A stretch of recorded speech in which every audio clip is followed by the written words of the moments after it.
ఈ రోజు ప్రపంచాన్ని మార్చిన ఒక సంఘటన గురించి మాట్లాడుకుందాం. 3 రోజులు సమాధిలో ఉన్న ఒక మనిషి మళ్ళీ బ్రతికాడని చెబుతున్నారు. ఇది కథ లేక నిజమా?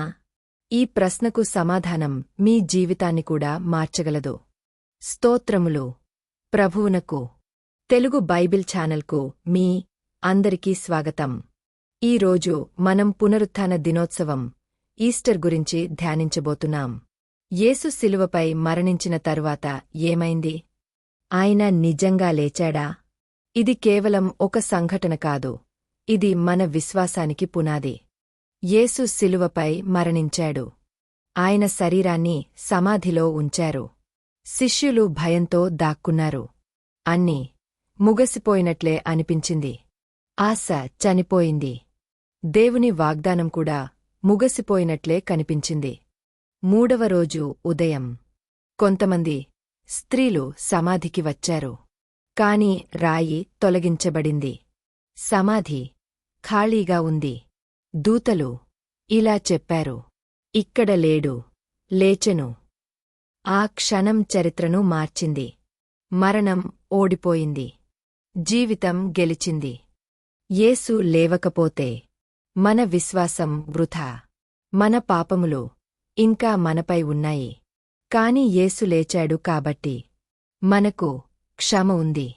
మనకు నూతన జీవితం ఉంది. మనకు నిత్యజీవ ఆశ ఉంది. పునరుత్థానం అంటే దేవుడు చివరి మాట చెప్పాడు. మీ జీవితంలో కూడా కొన్ని సమాధులు ఉండవచ్చు. ఆశలు చనిపోయిన సమయం, వేదన, నష్టాలు. కాని ఈస్టర్ సందేశం, దేవుడు ఇంకా పనిచేస్తున్నాడు. చనిపోయిన వాటిని కూడా జీవింపజేయగలడు. మీరు ఈ రోజు నిర్ణయం తీసుకోవచ్చు. యేసును నమ్మాలా లేదా సందేహంలోనే ఉండాలా? యేసు లేచాడు. ఇది చరిత్రలో ఒక సంఘటన మాత్రమే కాదు, ఇది మీ జీవితానికి ఒక ఆహ్వానం. ఆయన చెబుతున్నాడు, నేనే జీవము. మీరు ఆయనను నమ్మితే మీ జీవితం ఎప్పటికీ మారిపోతుంది. ప్రభువా, యేసు పునరుత్థాన మహిమను మేము స్తుతిస్తున్నాము. మా అనుమానాలను తొలగించి నిజమైన విశ్వాసమును మాకు అనుగ్రహించుము. మా జీవితంలో కొత్త జీవితం ప్రారంభమగునట్లు మమ్మల్ని మార్చుము. మరణాన్ని జయించిన నీ శక్తి మా జీవితంలో పనిచేయనట్లు దయచేయము.